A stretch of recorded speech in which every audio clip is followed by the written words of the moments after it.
quiero hablar de un tema que yo estoy segura que va a ser de bendición para su vida. Y para empezar a introducir el tema, quiero que leamos todos Juan capítulo 8, verso 36. Juan 8, 36, léalo conmigo en voz alta. Dice así: así que si el Hijo os libertare, seréis verdaderamente libres. Me encanta este pasaje. Me encanta este pasaje porque me da claridad de cuál es la voluntad de Dios para nuestras vidas. Dios no quiere que nosotros vivamos una vida oprimida, ni una vida con sentimientos esclavizados. Dice la Biblia de que Dios ha venido para darnos libertad. Pero muchas veces, ¿qué es lo que pasa? El pueblo de Dios no experimenta la libertad como debería, porque está cargando lo que yo le llamo culpas innecesarias. Y ese es el tema del que hoy le quiero hablar. Culpas innecesarias. Toque a su vecino y dígale: no cargue con culpas innecesarias. La culpa, obviamente, siempre nos va a incomodar. Es la lucha interna que todos llevamos dentro. Es ese mundo interior. La culpa siempre viene a nuestro mundo interior para hacernos sentir incómodos. Nadie experimenta la culpa y dice: ay, qué rico, qué culpable me siento de esto. No, la culpa está diseñada para hacernos sentir incómodos. Pero yo he aprendido algo a lo largo de mi caminar con el Señor. Número 1, que la culpa puede ser o una alarma o puede también llegar a ser un verdugo. Creo con todo mi corazón que sentir culpa es muchas veces necesario. Diga conmigo la palabra necesario. Es necesario. Como le decía el domingo, la última vez que prediqué. Cuando uno ya no siente culpa por lo malo, entonces ese es el momento en que uno debe de poner la barba en remojo, porque lo que quiere decir es de que el Espíritu Santo ya no nos está hablando. Porque ¿cuál es una de las funciones del Espíritu Santo? Bueno, convencernos de justicia, de juicio y de pecado. Así que la culpa, la buena culpa, la culpa que trae el arrepentimiento, Dios la pone en nuestros corazones como una alarma. Cuando suena dentro de nuestro interior esa alarma que nos dice: no estás haciendo bien, tenés que cambiar de actitud. Es una alarma saludable.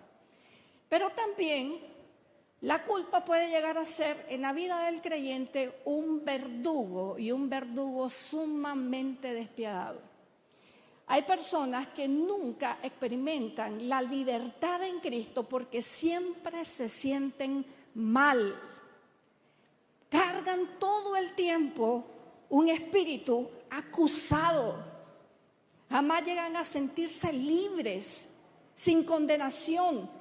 Sienten que su vida es un fracaso, sienten de que no hicieron bien las cosas, sienten de que son el desperdicio de la humanidad, porque cargan culpa en su corazón y no saben lidiar correctamente con ellas.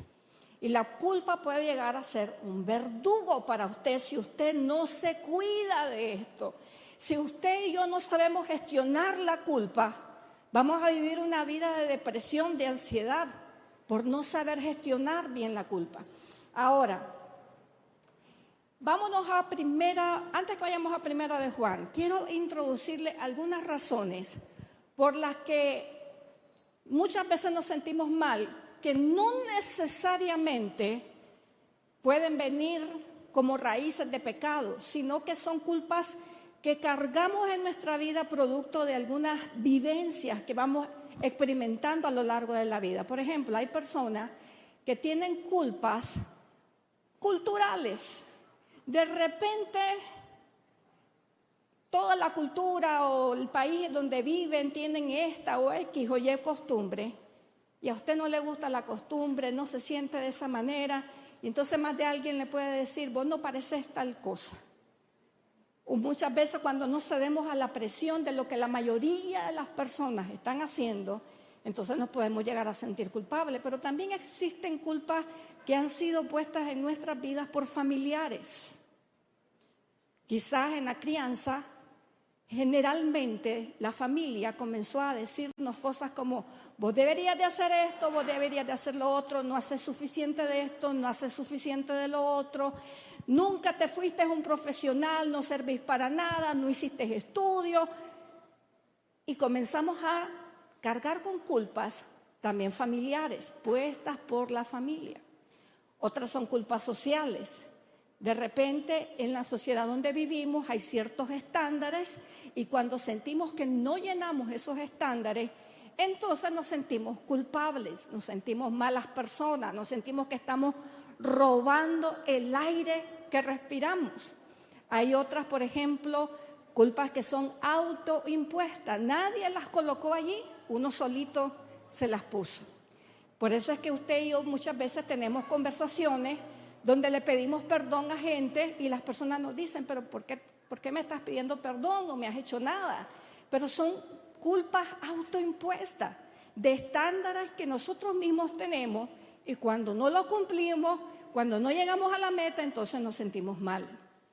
Como también usted puede estar pasando por un periodo de su vida donde usted está siendo atormentado con la culpa y es un ataque satánico, es un ataque del diablo para su vida.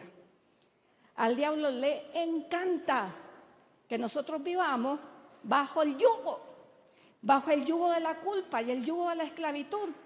Por eso usted, aunque se le predique un mensaje de libertad en Cristo, no siente libertad porque quizás sobre su vida está un ataque por parte de Satanás para que usted no venga a la libertad ni viva en libertad en Cristo Jesús. Ahora, ¿se acuerdan del verso que les di el domingo antepasado que prediqué? Estábamos hablando de que los mandamientos de Dios no son difíciles. ¿Se acuerdan de ese verso? Vamos a repasarlo. Eso está en 1 de Juan, capítulo número 5, verso 3.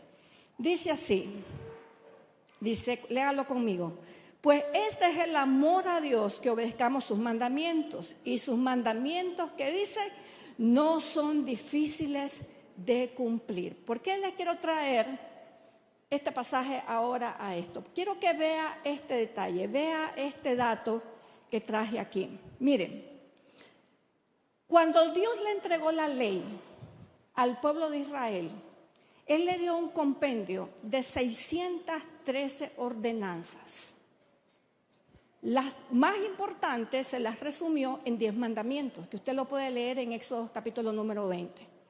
Pero luego le dio 613 mandamientos o ordenanzas para que ellos practicaran. Y estas ordenanzas estaban divididas en ordenanzas que tenían que ver con la propiedad, otras tenían que ver con la familia, otras tenían que ver con la alimentación, otras tenían que ver con la fiesta. Y así hay una subcategoría de ordenanzas de estos 613 mandamientos. Sin embargo, ahora usted va a ver este dato que es todavía más interesante. Para cuando Cristo viene a la tierra, está al mando de la actividad religiosa de Israel un grupo de hombres al que se le llamaba fariseos. Cuando Jesús viene a la tierra, ya la ley de Dios o la ley que se intentaba que el pueblo cumpliera, ya no eran 613 mandamientos o ordenanzas solamente. Para cuando Jesús viene a la tierra, ¿sabe cuántas ordenanzas tenían los fariseos para el pueblo? Tenían 40,000 ordenanzas. Algunas tradiciones creen que hasta 60,000. Pero para ser moderados, 40,000 más. Todavía esta ordenanza, ellos la practican, se practican en el judaísmo, se le conoce como la tradición y principalmente se le conoce como el alajá. Estos mandamientos o estas ordenanzas no eran la ley de Dios, fueron cosas que se fueron añadiendo poco a poco. Y cuando Jesús viene, enfrenta a los fariseos, porque los fariseos de todo acusaban a la gente, de todo los hacía sentir mal, de todos los acusaban y los condenaban. Si la gente no se lavaba las manos para comer, entonces eran impuros, estaban destituidos de la gracia de Dios y comenzaban. Y entonces Jesús, viendo esto, se planta con los fariseos y le dice un texto, le dice una frase que quiero que usted la observe aquí, en Lucas capítulo número 11, verso 46. Miren lo que Jesús le dice a los fariseos. Ay de ustedes, le dice, también expertos de la ley, abruman a los demás con cargas que apenas se pueden soportar. Pero ustedes mismos, les dice, no mueven ni un dedo para levantarlas. ¿Cuánto era la ley del Señor? ¿Cuántas ordenanzas eran? 613. Para cuando Cristo viene, hay de más 40,000 ordenanzas que la gente ni siquiera sabía de qué era.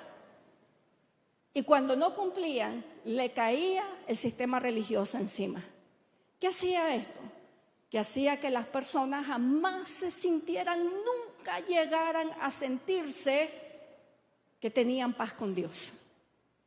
Jamás podía su conciencia sentirse tranquila de decir, estoy bien. Siempre había una razón por la que sentirse culpable. Y quizás esa es la historia de su vida. Siempre hay una razón por la que usted vive con culpa. No importa lo que haga, no importa que también lo haga, no importa que tanto se sacrifique, la culpa vive dentro de usted. Porque muchas veces, quizás, estemos tratando de vivir estándares y mandamientos que ni siquiera Dios ha ordenado para nosotros. Y así nos vamos. ¿Por qué? Aquí traje una imagen con un gran trofeo. Porque yo creo que el ser humano, queridos hermanos, los seres humanos somos los campeones universales para complicar las cosas. Mucha gente, déjeme decirle, se cree más buena que Dios. Hay cosas que Dios no las dejó en su palabra para darnos un poco de libertad al accionar. Pero viene otro ser humano, otro ser mortal como nosotros y nos pone un estándar. Y de repente nosotros somos abrumados, como Jesús le dijo a los fariseos, ustedes abruman a la gente por tantas cosas que le ponen encima. Y entonces quizás usted se siente abrumado porque no le dio la talla, pero no a Dios, sino a otro ser humano. A otro ser humano que le dijo a usted de que si usted no tenía una carrera universitaria para empezar, usted no valía nada. Que si usted no se graduaba a los 25 años, usted había desperdiciado su juventud. Que si usted le trabajaba a una empresa en vez de tener un negocio, usted ya era un fracasado. Y así vamos por la vida recolectando culpas.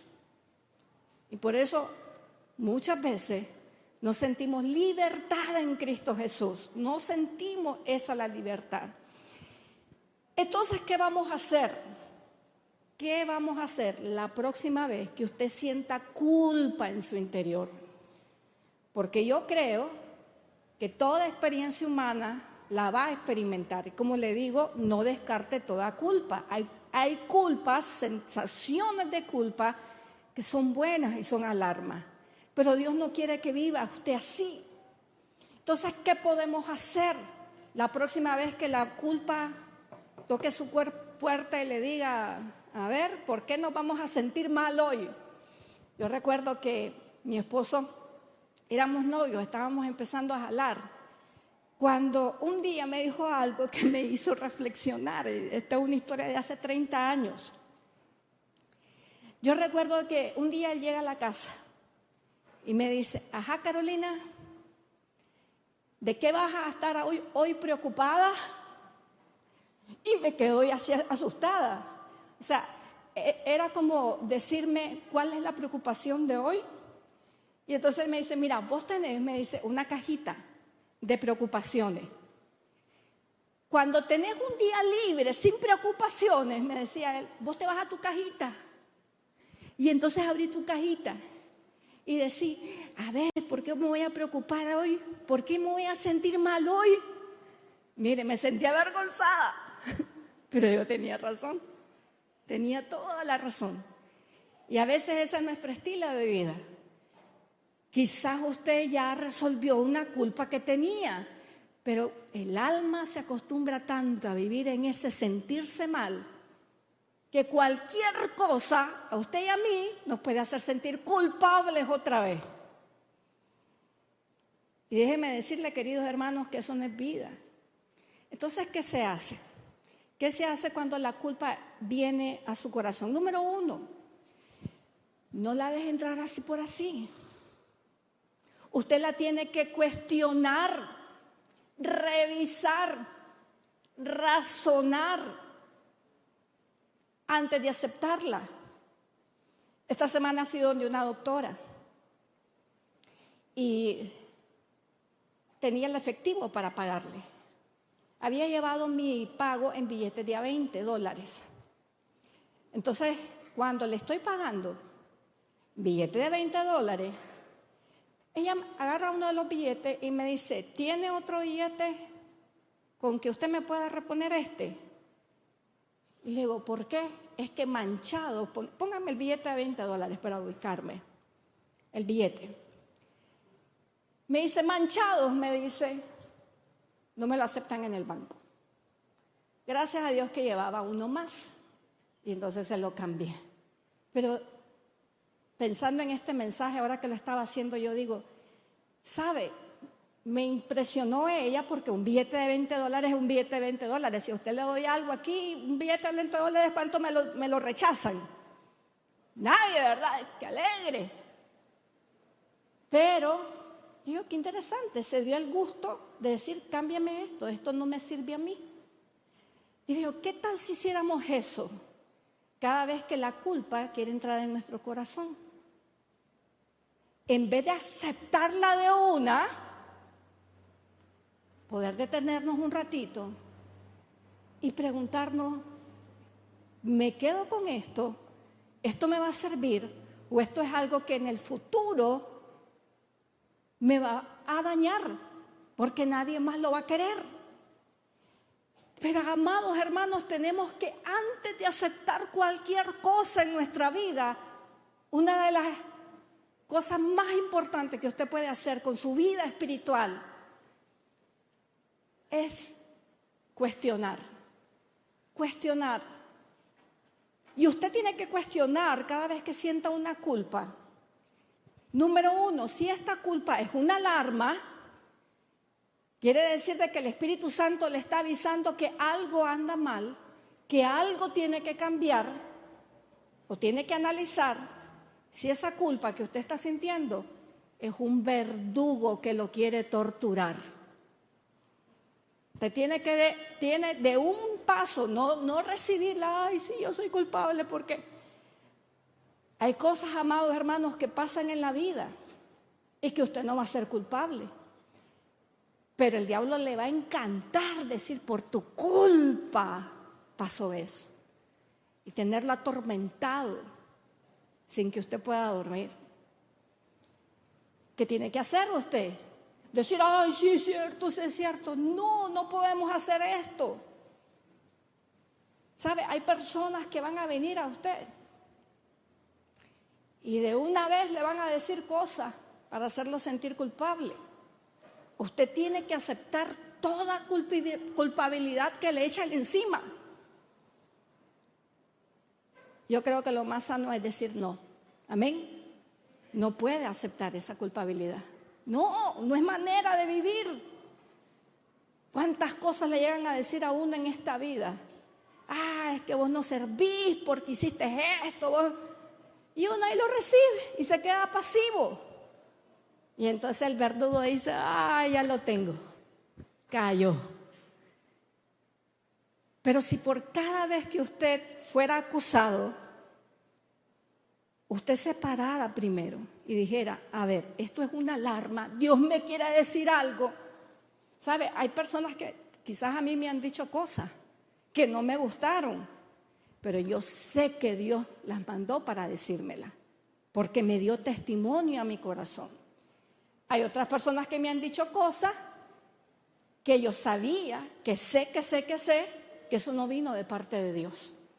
Yo no tengo por qué aceptar cada cosa que a mí me digan, ni usted tampoco. Entonces usted tiene que pararse y decir, voy a aceptar esto o no. Tiene que racionalizar primero. Mire, muchas veces los cristianos creemos que todo lo debemos de tomar de una manera espiritual y por fe. Pero la Biblia no dice en ningún momento que uno puede o que tiene que vivir esta vida cristiana aceptando todo lo que pase. La Biblia dice inclusive que cuando adoremos a Dios, tenemos que adorarlo con culto racional. Le voy a dar ese texto bíblico, vamos a leerlo. Romanos capítulo número 12, verso 1. Mire lo que dice. Así que hermanos, dice Pablo, les ruego por las misericordias de Dios que presenten vuestros cuerpos en sacrificio vivo, santo, agradable a Dios, que es vuestro culto, ¿qué? Racional. Mire, me di a la tarea de leer muchos comentarios acerca de este texto para traerle la interpretación más coherente que hay de este verso bíblico. Y cuando la Biblia se refiere a que nosotros nos podemos acercar a Dios, vivir nuestra vida cristiana y ofrecer un culto racional, mire lo que verdaderamente está diciendo. Dice, cuando se habla de culto racional en la Biblia, se hace referencia a la adoración y a la devoción a Dios que involucra, ¿qué dice? La mente. ¿Involucra qué? La razón y el compromiso total, dice, del individuo en su relación con lo divino. ¿Qué quiere decir esto, amados hermanos? Que usted puede racionalizar lo que está pasando dentro de su mundo interior. Usted y yo no podemos simplemente recibir todo lo que el diablo nos tire o recibir todo lo que alguien diga. ¿Sabe? Tengo 43 años de caminar este camino y usted no sabe la cantidad de gente que me ha dicho, así dice el Señor, y no tenía nada que ver ni con mis circunstancias, ni con mi corazón, ni con nada en mi vida. Ahora, solo porque una persona le dice a usted, así dice el Señor, usted tiene que correr a creerlo. No. Dice la Biblia que tenemos que también vivir la vida cristiana razonando. En una ocasión una persona me dijo algo y yo me puse a pensar, esto no tiene sentido para mí. ¿Por qué? No tenía nada que ver conmigo. Le busqué las interpretaciones filosóficas, espirituales, teológicas, y no tenía sentido para mí. Pero solo porque alguien me tira algo yo lo tengo que aceptar. No, dice la Biblia, culto racional. Diga conmigo, culto racional. Entonces, cuando se trata de la culpa, cuando usted tiene culpa en su corazón, razone. Y lo segundo que usted tiene que hacer, y yo tenemos que hacer cuando la culpa viene, es que tenemos que ir a la palabra, a verificar qué dice la Biblia. A verificar qué dice la Biblia. Muchas veces nosotros nos sentimos mal porque no hicimos cosas que ni siquiera Dios nos ha pedido que hiciéramos. Nos sentimos mal por cosas que Dios jamás tocó ese tema. Y simplemente lo aceptamos y ya. Pero mire, uno tiene que ir a la palabra de Dios. La palabra de Dios será el filtro de su razonamiento para decidir si usted se queda con una culpa o si usted la rechaza. La palabra de Dios. Ahora, ¿qué es lo que pasa muchas veces con nosotros los cristianos? Todo es palabra de Dios y no, mi hermano, no todo es palabra de Dios. Uno tiene que ir al manual original, que es las Escrituras.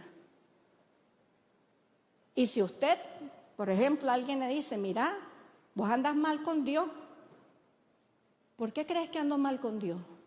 Es que vos no hiciste tal y tal cosa. Vaya a la palabra de Dios. Dice la Biblia, si la palabra de Dios, si el Espíritu Santo nos trae convicción, tenemos que cambiar, y si no, tenemos paz para con Dios. Entonces, ¿qué tengo que hacer yo cada vez que la culpa viene a mi corazón? Ir a ver. ¿Qué dice la Biblia de este tema? Mire, eso es una de las cosas maravillosas que tenemos de la palabra de Dios, que hay una respuesta para cada una de las inquietudes humanas. Para cada una. Entonces, vamos a la palabra de Dios. Cuestiónela y vaya, verifique. Porque habrán muchas veces que el diablo o su familiar o una profesora o lo que sea, o un profesor, lo que sea en su vida, va a tratar de hacerlo sentir culpable por cosas en las que Dios le dio libertad a usted para vivir. Yo recuerdo, yo he sido evangélica toda mi vida. Y yo recuerdo que por mucho tiempo yo visitaba iglesias donde hasta ponerse un par de aretitos era pecado. ¡Ay! Si uno se aparecía con una chapita chiquita, pecador. Ni quiera Dios andar de pantalones. Ahí sí que era el pecador más grande que usted pudiera tener en su vida. Usted pudiera hacer en su vida. Recuerdo que una vez una pastora se refirió a mí como una hipócrita, porque a la iglesia iba de falda larga, no me daban entrar, y al trabajo iba de pantalones. Y yo decía para mí, pero ¿dónde sale en la Biblia que la mujer no puede vestir pantalones? Entonces decían, es que la Biblia dice que el hombre no vestirá la vestimenta de la mujer ni la mujer del hombre. ¿Sabe lo que todo el mundo usaba cuando se escribía esa palabra? Túnicas. Ni siquiera se había inventado el pantalón. Y como dato histórico, usted puede ir a Google. El pantalón fue inventado para mujeres. Y después vinieron los hombres. Eso es apenas un pequeño ejemplo de lo que muchas veces uno vive producto de que alguien más quiere usted que haga algo, pero no necesariamente la Biblia dice algo sobre esto. Ahora, la tercera, y con esto termino. Lo tercero que usted tiene que hacer cuando la culpa viene a su vida, usted tiene que recordar esto. Hay un dicho en inglés que me gusta porque dice the name of the game, pero no encontré un dicho que se le pareciera de bonito en español. Pero usted tiene que saber que el nombre del juego en el cristianismo se llama la gracia de Dios. ¿Qué significa esto? Que la gracia de Dios siempre lo va a alcanzar y a cubrir a usted. Que usted no tiene que andar con culpabilidades, sintiéndose mal. Porque desde que usted acepta a Cristo hasta el día en que el Señor lo lleva a su presencia, siempre usted necesitará la gracia de Dios para su vida. Esto no es por obra, dice la Biblia, para que nadie se gloríe.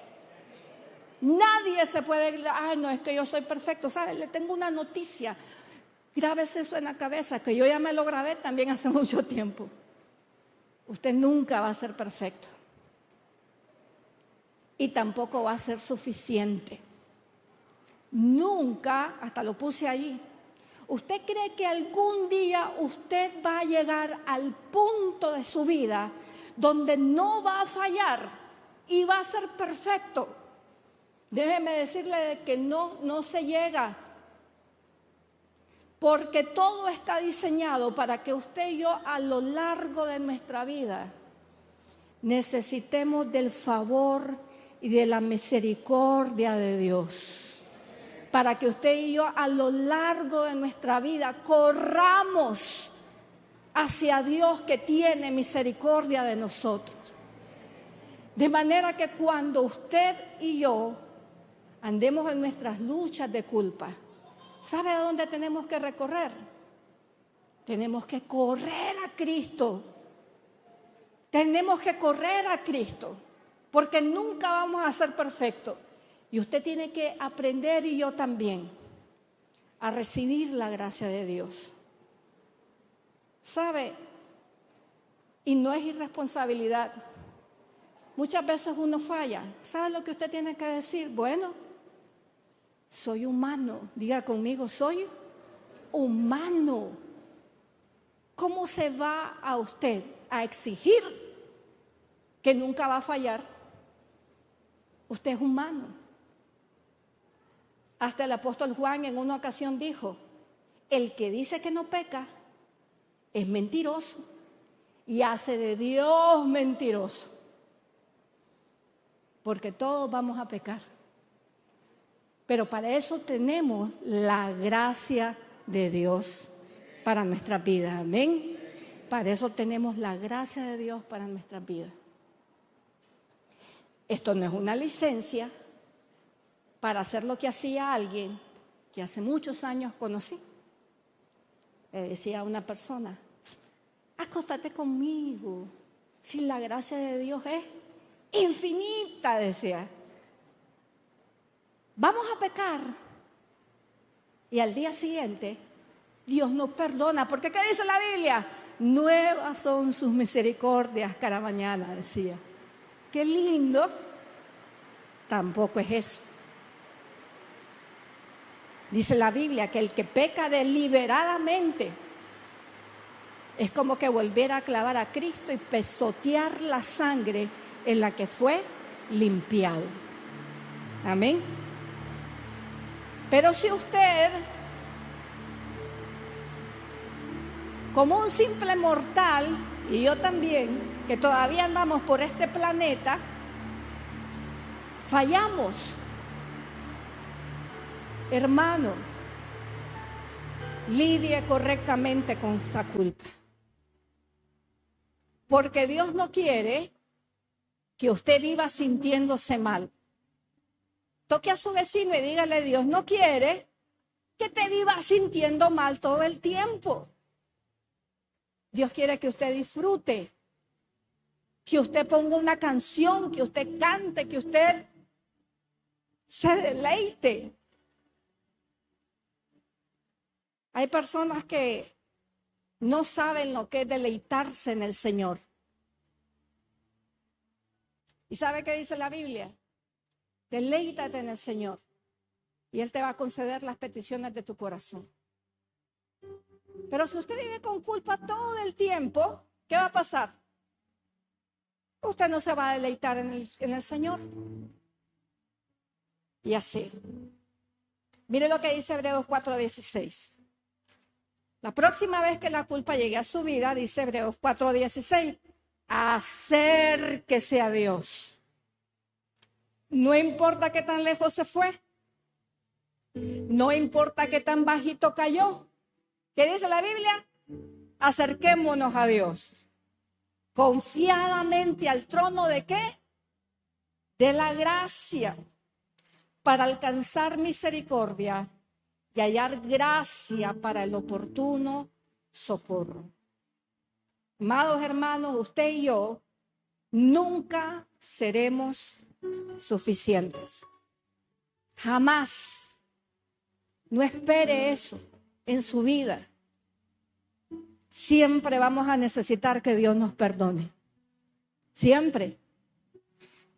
Y sabe, esa misma gracia que usted necesita recibir para Dios, de Dios, désela también a la gente que vive con usted. Muchas veces nosotros somos verdugos para la gente. Cualquier cosita que hacen mal, qué barbaridad. ¿Cómo pude tener un hijo, una hija como vos? Una madre buena con hijos malos. Y he conocido madres malas con hijas buenas. Infringiendo culpa en sus hijos. Infringiendo culpa en su esposo. Infringiendo culpa en su esposa. ¡Qué barbaridad! Ya nunca aprendiste, le dicen a uno. Pero a nosotros nos gusta sentir que vamos a accesar al perdón de Dios. ¿Amén o no hay amén? De esa gracia también. Cuando su familia falle, cuando sus hijitos no lleven 100 en todas las clases, de gracia, la misma gracia que recibimos. Porque al final del día, amados hermanos, todos necesitamos el favor de Dios. Entonces, vamos a condensar. La próxima vez que la culpa quiera entrar y estacionarse en su vida, número 1, cuestiónela. Pregúntese. Pregúntame. ¿A dónde escucharon eso? En Shrek, ¿verdad? Pregúntame. Cuestiónela, pregúntese. ¿Este es el Espíritu Santo? ¿O es el verdugo que llevo dentro? Número 2, vaya a la palabra. Verifique. ¿Qué dice la Biblia de esto? ¿Esto es uno de los 40,000, 50,000 o 60,000 mandamientos de hombres? ¿O es un mandamiento de Dios? Y número 3, si al final falló y si al final usted verdaderamente es culpable, reciba la gracia de Dios. Vaya y dígale: Señor, perdóname. En ocasiones, tal vez discuto con mi esposo sobre algo. Y pasan unos cuantos días hasta que me doy cuenta que él tiene la razón. Nunca se la doy inmediatamente. Y le digo a él: Otto, perdóname. Y yo no sé si lo hace para reírse de mí, molestarme o qué, no. Pero me dice: sí, tranquila, perdonada. Pero yo quisiera como que él hiciera un drama. Sí, te perdono, porque soy. Y cuando lo veo que, sí, tranquila, ya te perdoné. Estás perdonada. Yo digo: ¿qué? Así de sencillo. No merezco, no sé, una gran reprimenda o algo así. No, te perdono, ya. Mire, me siento como que no me han perdonado todavía. Porque uno necesita el drama para sentirse que ya resolvió. Usted va a la presencia de Dios y ¿sabe lo que va a hacer Dios con usted? Tranquila, te perdono. Siga adelante con su vida. ¿Qué le parece? Qué maravilloso nuestro Dios. Amén. ¿Cuántos reciben esta palabra?